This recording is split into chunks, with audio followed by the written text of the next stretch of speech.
All right, so I guess I'll start. Good evening, Yeah. everyone.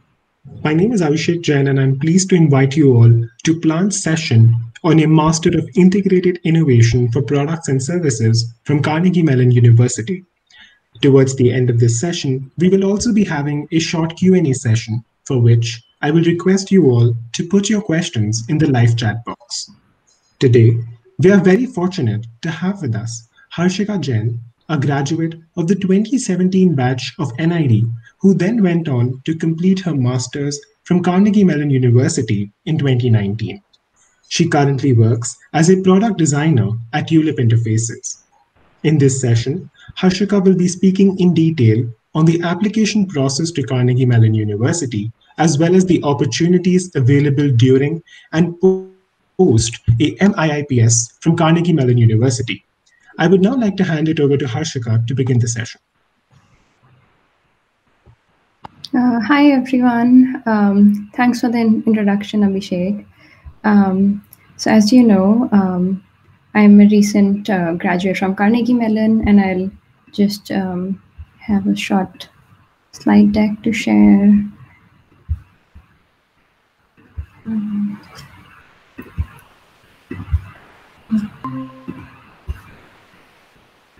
Okay. Yeah, so I'm currently a product designer at Tulip Interfaces. It's a startup that's specializing in making manufacturing solutions, digital manufacturing solutions. And my design journey started at NID, where I did a Bachelor of Design in Product Design. And shortly after, I decided to pursue my master's at Carnegie Mellon. So my program is called Master of Integrated Innovation for Products and Services, although I mean the code is engineering design. Let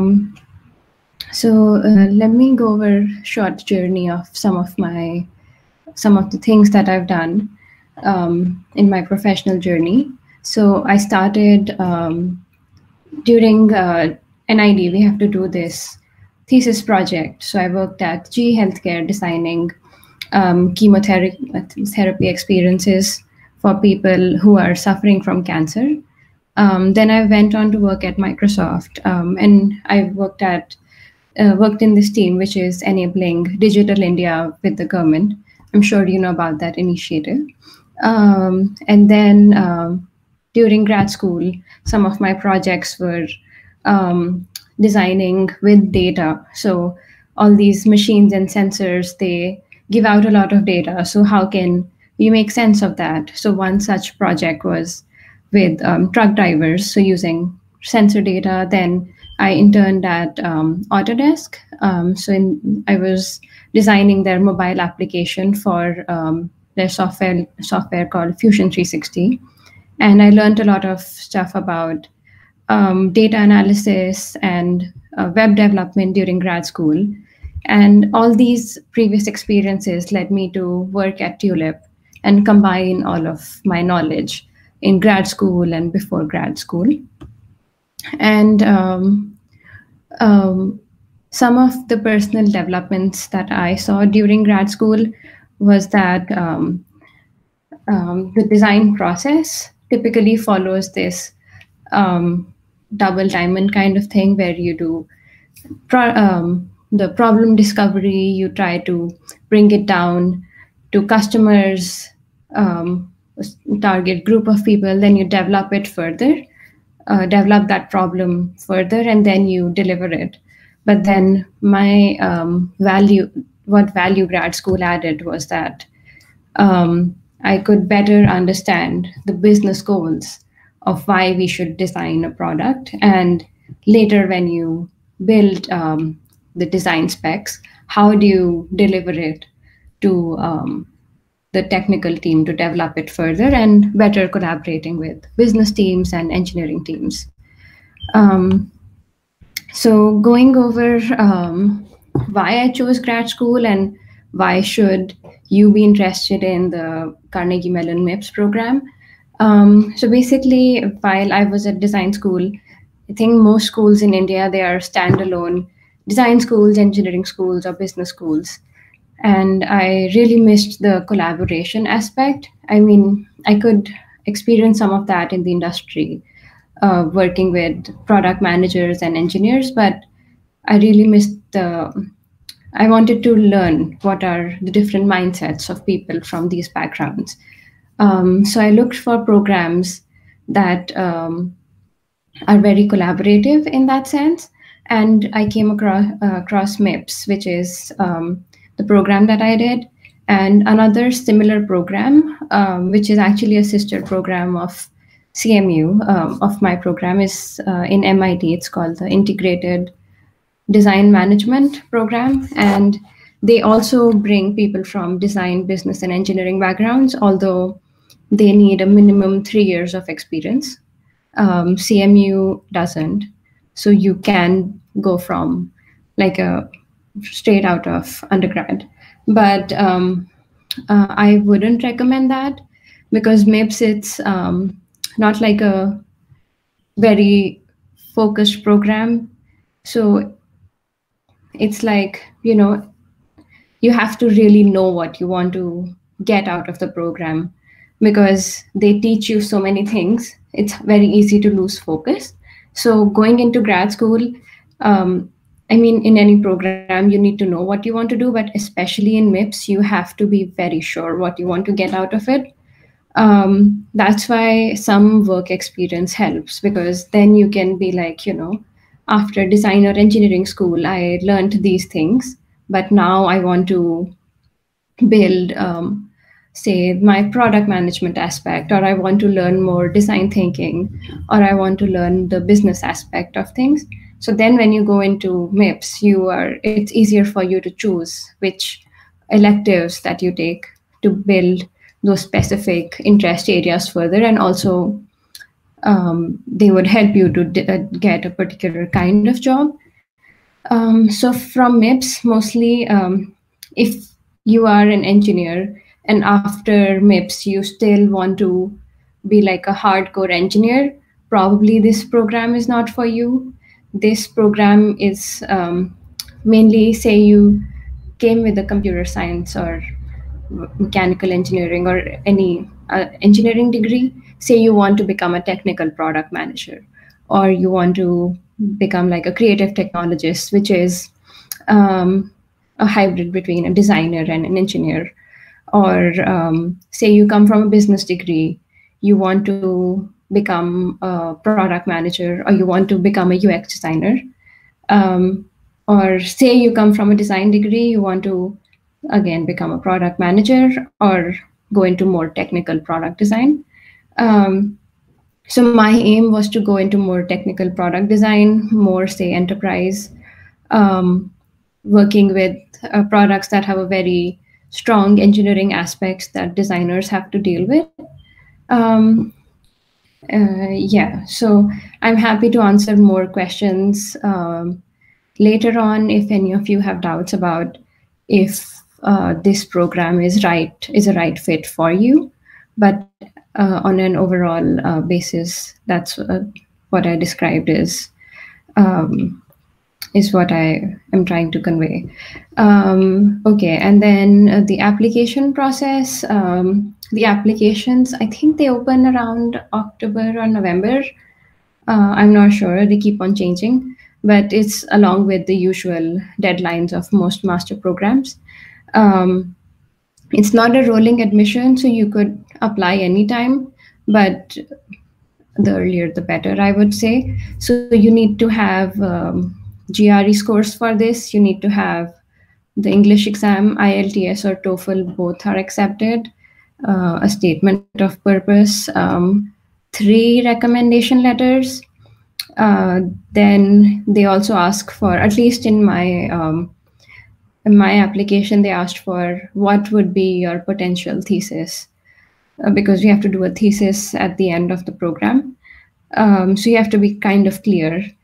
And it's not like you will end up doing that thesis but later on, but you have to at least make an intent of it. And the most important is a portfolio. So there are 3 tracks to apply into this program. You can apply from a business background, design background, or engineering background. And it's not necessary that you have to be a designer to be able to apply from a design track. I know people who studied design, then they started doing more business and product management stuff, so they applied from the business track. So the common things are GRE English exam, the SOP, the recommendation letters, but the portfolio requirements are different. So as a designer, you have to have a more robust portfolio, but in engineering and business, it's much more specific to, say, engineering. Like as an engineer, you built like this cool website, or you built this nice library or something. As a business background, maybe you made a really cool business pitch. So you have to give examples of your domain expertise in your portfolio. And it doesn't need to be the prettiest, but you need to think through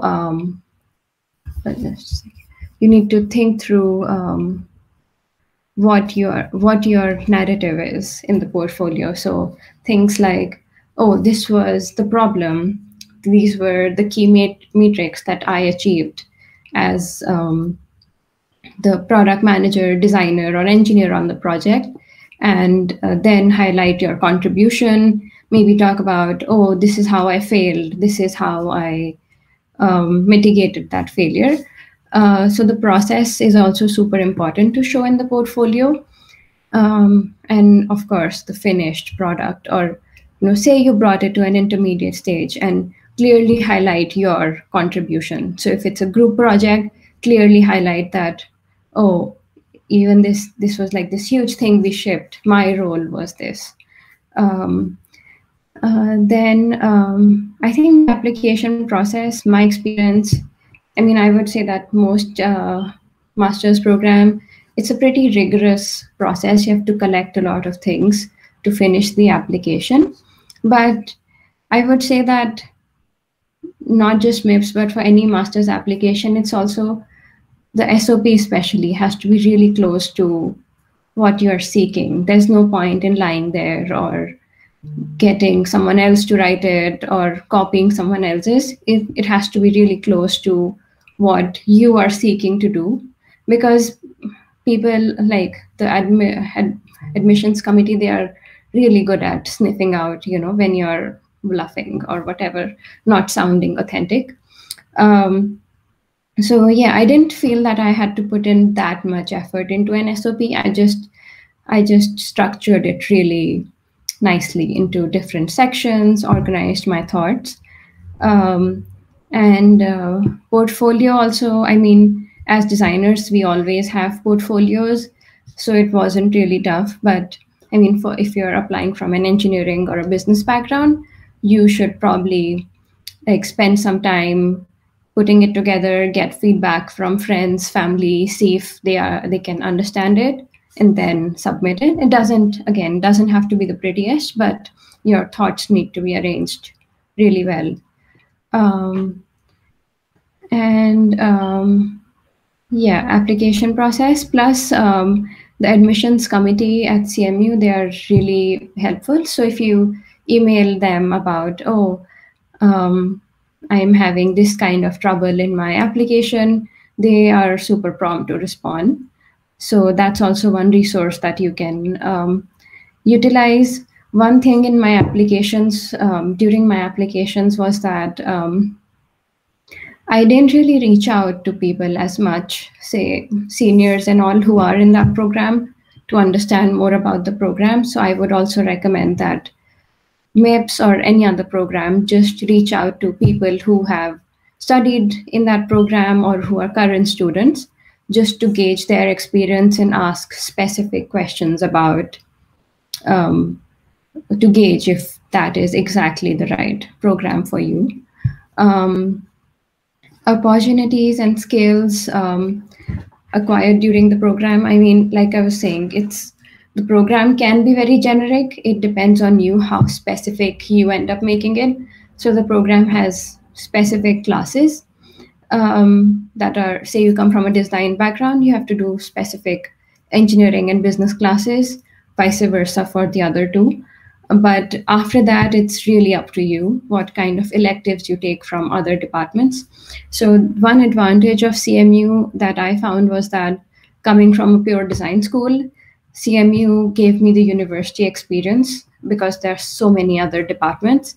And I really like that, just getting to know how the business school people think, how the engineering school people think, what is their priority. Like I was working on this project with two other engineers, and sometimes it's like they want to build stuff and ship stuff, but it may not be the most user centric or may not be the most market suitable. So I'm not saying that it's bad, but I'm saying that collaborating as a designer and engineer, uh, I thought that we balanced each other really well in terms of I could provide like the user needs aspect, the market fit aspect, while the engineers were able to provide the other grounding that, oh, we can't really build this crazy thing that you're thinking about, and vice versa.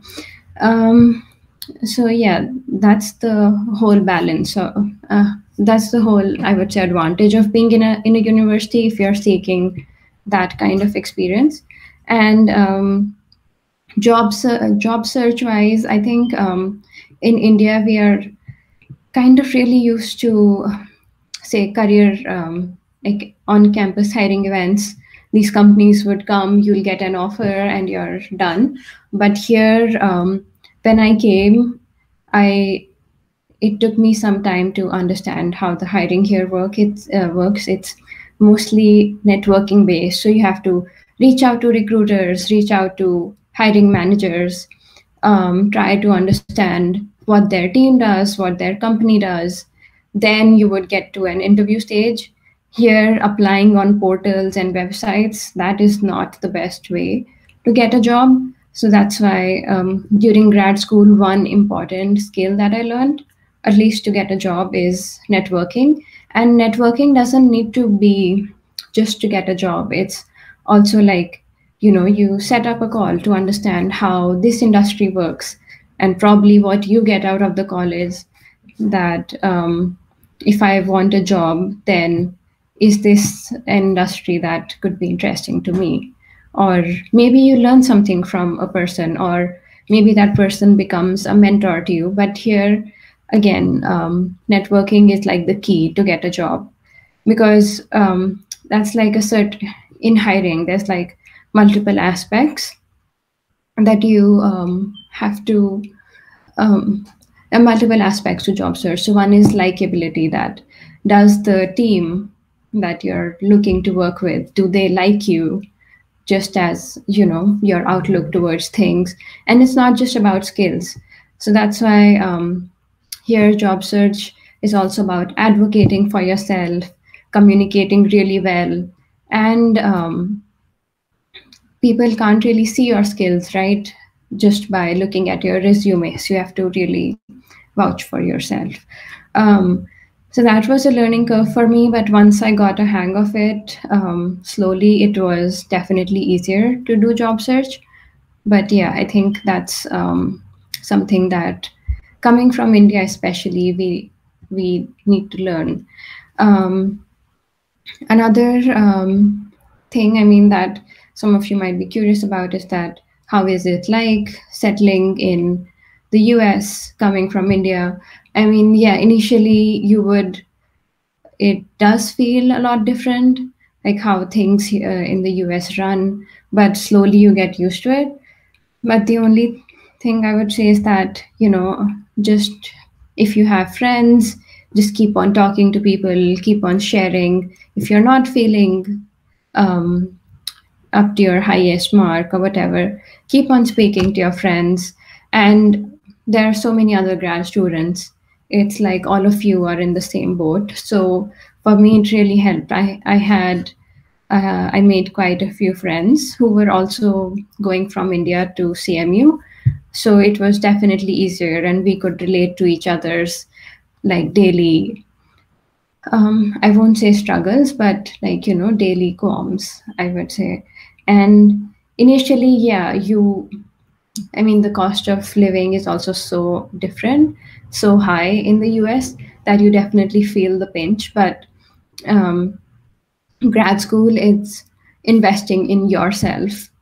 So, just think of it as you're investing in yourself. And there's, how do I say, there's always during grad school, just think that if you're doing a TA-ship, maybe you can say earn some little money, but you should always also think on the overall picture that, oh, if I do a TA-ship, is it really helping me in what I came to grad school for? Or maybe I could spend my time, say, working in a research lab, which maybe doesn't pay me, but I'm learning so much more. Because grad school, it's like 2 years or 1.5 years. It's short, it goes away real quick.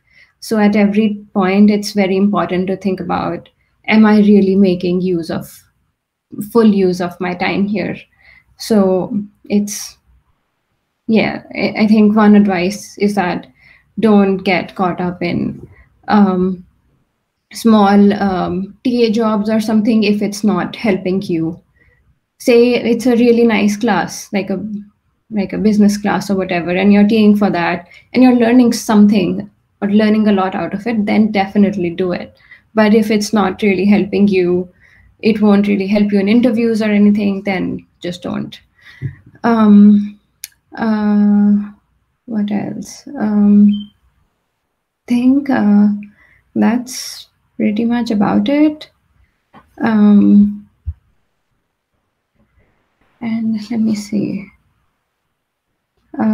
Yeah, another thing is that MIPS seems to be like a very unique program. There are actually only 2-3 universities that offer this kind of collaborative program. So CMU and MIT, like I mentioned. So I would just say that since this program, it's combining so many things, again, there's a lot to pick from. That's why you have to be very sure what you want to do. Say you were doing MS in computer science or MS in electrical engineering. Then you know that after graduating, I am a computer science engineer or an electrical engineer, or say you do robotics business, you know what your job is going to be. But in this program, there's kind of flexibility into what you shape your job to be. So it's not like after coming to MIPS, you could become an ML engineer. The most degrees in the US, you have to be working in the field that you studied in. That's why choosing grad school also becomes super important. Say I did MIPS, and if I had the skills, I become an ML engineer, it will be really hard for me to get an H-1B, because in H-1B, they check that whatever program you did, your area of work should be in that. So I have a few friends who got in your H-1B applications, they put how do I say, inquiry, and if you can't justify it, they would deny your H-1B. So so that's why whichever master's degree you pick, you have to work in that domain. So like I was saying, after MIPS, people usually end up becoming UX designers, product managers. You could be a tech PM, business PM, and sometimes even creative technologists, because you could work at the intersection of design and development. People also become strategic designers, so more like working with business units. So it's more like not design consultancies, but just consultancies in general, like maybe Deloitte or something. And people also become user researchers. So user research is you work closely with designers, but you are the one speaking to users and uncovering insights, and that helps to build the product much better.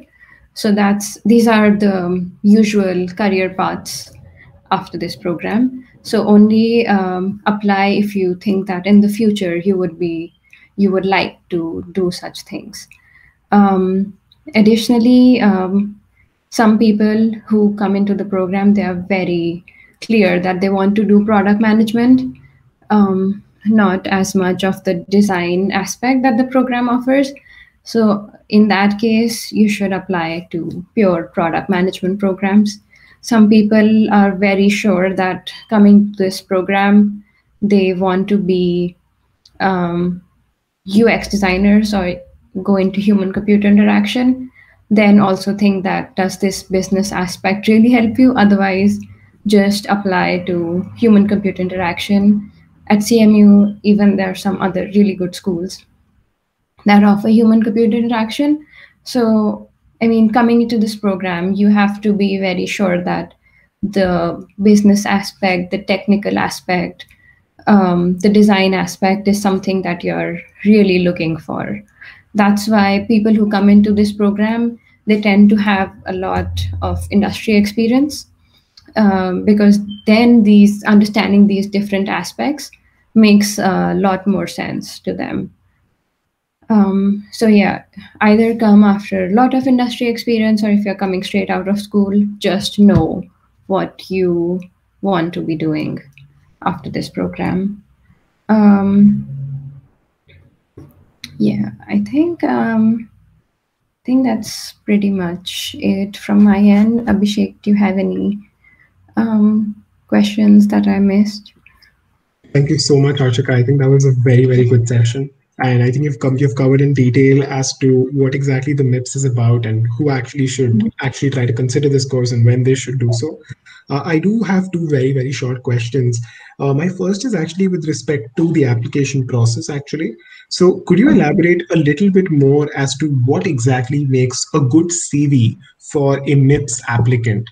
And maybe some things that a student could do in design school to probably improve their chances? Okay. So for MIPS, I wouldn't say that there's anything there's no particular definition of a good CV, but I would say that personally, based on my experience, that try to have a variety of projects, or say you're coming as a designer, applying to the program as a designer. So say that you have a variety of projects, or you've explored, say, the business side or the engineering side to some extent, so that at least you can mention in your resume or your intent that you tried these things and you're keen to learn so much more about it, and that's how the program would help you. That is that. And other things for a good CV.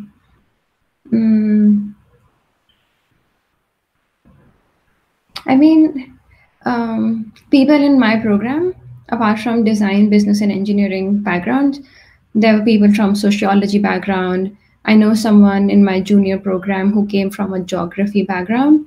So I would say that even if you have a very diverse and unique degree in your undergrad itself,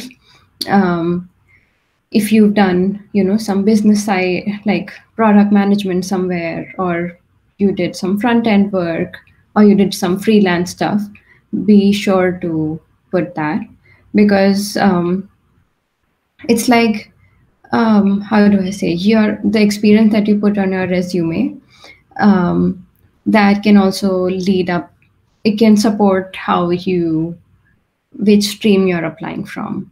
So say I'm from a geography background, maybe I've done some UX design project, so I will put that in my CV.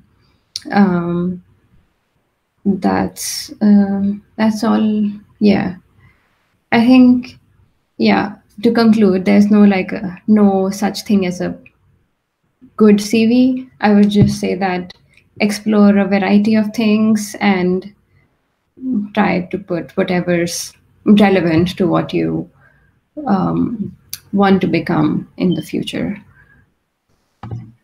Yep, I think that makes sense. I think that answers the question. Mhm. Yeah, I think that brings me to the last question that I have for today's session. So Mhm. the MIPS is obviously a very, very unique course in terms of, let's say, the number of universities that offer it and in terms of the course itself.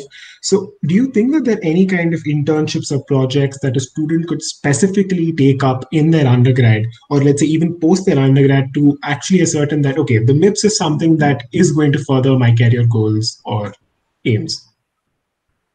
Um, I mean, more than internship, I would say work in the industry, because working uh, as an intern, you don't really get as much exposure to building a product as you would get as a full-time employee. I mean, interns are usually handed like a small project and they have to finish it. But as a full-time employee, you end up seeing the highs and lows of everyday work. Like we have to ship something, everyone's working very hard to ship it. Um, um, I mean, in full time, of course, there's more exposure to doing like design business slash engineering tasks. So I would say try to have some work experience before coming in, and that would also help you to decide that what you want to be doing in, say, after grad school. Internships can be helpful. Say you're an engineer and early on you realize during internships that UX design is your thing, then sure, go for it, apply to MIPS. But working in the industry is, I think, the best to gauge if a program like MIPS could be helpful to you. All right. So yeah, I think that concludes the session from my end. Yeah. So we could conclude if you have any parting remarks, Harshika. Um, yeah, I would like to say that please feel free to reach out to me on LinkedIn, and I'm happy to answer any of your specific questions. Say, you're from engineering, design, business, or any other background interested in MIPS. I'm happy to connect you to some friends from my program or answer any of those questions myself. So Abhishek would be putting my LinkedIn in the program description. Yeah. But yeah, if you want to just find me, you can search for Harshika Jain and ID or something. You'll be able to find me pretty easily, I'm sure. All right. So thanks again, Harshika. That was a very, very good session. So I would just like to thank you for taking the time out to actually come in and talk to us about the MIPS. So thank you and thanks once again. Of course. Thanks for hosting me.